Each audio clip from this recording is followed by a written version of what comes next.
Và nếu như mà các anh chị biết là ở mùa đông nó lạnh như thế nào, ở mùa đông ở Montreal lạnh như thế nào, thì hãy tưởng tượng opening the door of the open the door of the freezer mà hãy mở cửa cái tủ của cái ngăn đông đấy ra and go inside và đi vào trong đấy inside the freezer and close the door and live there for 6 months. và chui vào trong đấy, đóng cái cửa của cái ngăn đông đấy lại và sống ở trong đấy trong vòng 6 tháng. That's how cold Montreal is. Và đó chính là cái cách mà ở Montreal nó lạnh như thế nào.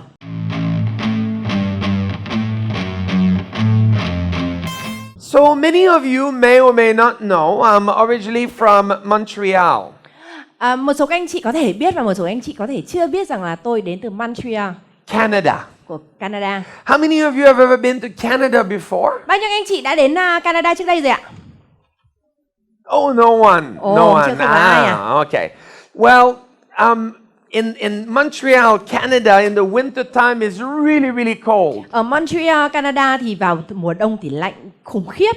Yeah. In Hanoi, you Hà know, Nội. in the winter time, you think it's cold, right? In December and January. Ở Hà Nội thì là mùa đông ở Hà Nội thì vào tháng 11 với tháng 1 thì nó rất là lạnh. But not very cold compared to Montreal. Nhưng mà chẳng là gì so với cả mùa đông ở Montreal cả. In Montreal, Canada, in the winter time, it goes up to minus 40 degree. Ở Montreal, Canada thì mùa đông nhiệt độ có thể xuống thấp đến âm 40 độ. Really, really cold. Ôi, nó lạnh khủng khiếp. Yeah, you know, like in home, at your home, do you have a fridge? You all have a fridge, right? Ở nhà thì các anh chị có điều hòa đúng không? And at the bottom of the fridge, you put the tủ lạnh. vegetables. Trong tủ lạnh. Ở nhà các bạn có cái tủ lạnh và trong cái ngăn dưới thì nó có cái ngăn rau ấy. Yeah, you have a fridge, right? And at the bottom, you put the vegetables. Đấy, mình đặt rau ở cái ngăn dưới cái tủ lạnh đấy. Milk. Rồi sữa này. And then at the top of the fridge, Và ở trên á, ở cái ngăn trên á, there is what we call the freezer, thì là có cái tủ ngăn đá. where you put ice Cái chỗ mà chúng ta làm đá ấy. and ice cream. Và kem. So if you want to know how cold Montreal is in the winter time, imagine Và nếu như mà các anh chị biết là ở mùa đông nó lạnh như thế nào, ở mùa đông ở Montreal lạnh như thế nào, thì hãy tưởng tượng opening the door of the open the door of the freezer mà hãy mở cửa cái tủ của cái ngăn đông đấy ra and go inside và đi vào trong đấy inside the freezer and close the door and live there for 6 months. và chui vào trong đấy, đóng cái cửa của cái ngăn đông đấy lại và sống ở trong đấy trong vòng 6 tháng. That's how cold Montreal is. Và đó chính là cái cách mà ở Montreal nó lạnh như thế nào. That's why you've never been there. Và đó lý do vì sao mà chả bao giờ các anh chị đến đấy cả. Nobody want to go there. Chẳng ai muốn đến đấy đâu. All of you want to go to the beach like Thailand. Và tất cả các anh chị thì muốn đến bãi biển giống như bãi biển ở Thái Lan á. So anyway, Thôi nhưng mà dù gì chăng nữa in the winter time, thì trong cái thời gian mùa đông in Canada, everybody want to stay inside the house. thì thời gian mùa đông ở Montreal thì tất cả mọi người chỉ có muốn ở trong nhà thôi. So when I was very young, Khi mà tôi còn rất là nhỏ, at the age of 12 years old, khoảng 12 tuổi gì đó, I started my first job. thì tôi đã bắt đầu đi làm công việc đầu tiên rồi. This is actually me at 12 years old. Đây này các anh chị ạ, đây là tôi hồi tôi 12 tuổi đây. Can you see? Và các anh chị có thể thấy không? I haven't changed. Đấy, tôi chẳng thay đổi tí nào cả. You not believe me? Chúng ta không tin, các anh chị không tin tôi à? Okay. Yeah. So okay, I changed a little bit. Tôi chỉ thay đổi một tí thôi. But at 12 years old, I had to work because I grew up in a poor family. 12 tuổi thì tôi đã phải làm việc rồi bởi vì tôi sinh ra trong một gia đình rất là nghèo. My mother, I grew up with a single mother, no father.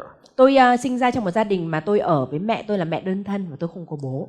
And my mother was so poor that she was a waitress in a restaurant. Và mẹ tôi rất là nghèo và bà làm công việc là một người phục vụ ở trong một nhà hàng.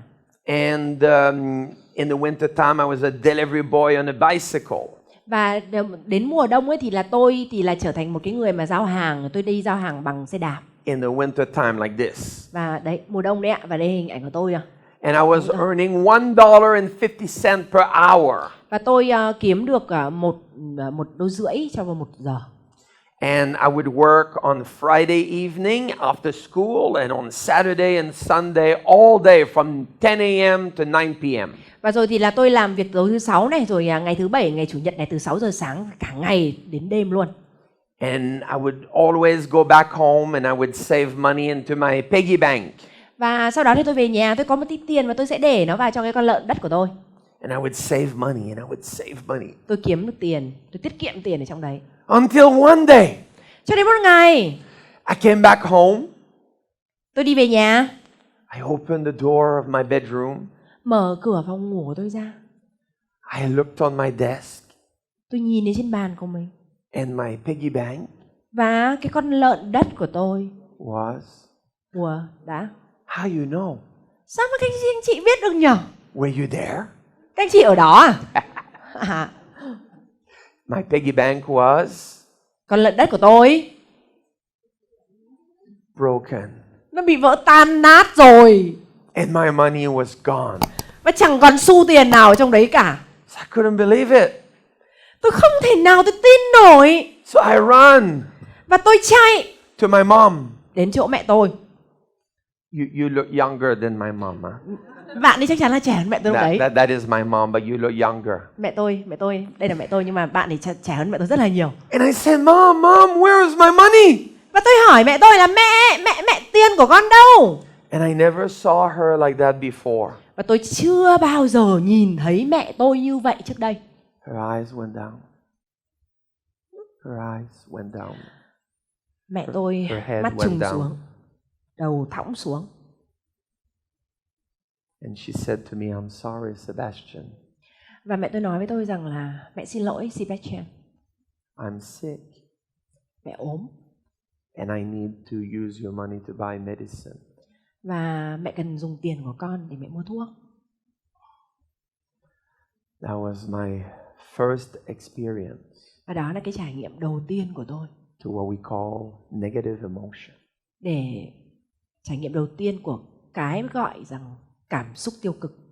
Sadness to see my mother sick and not be able to help her.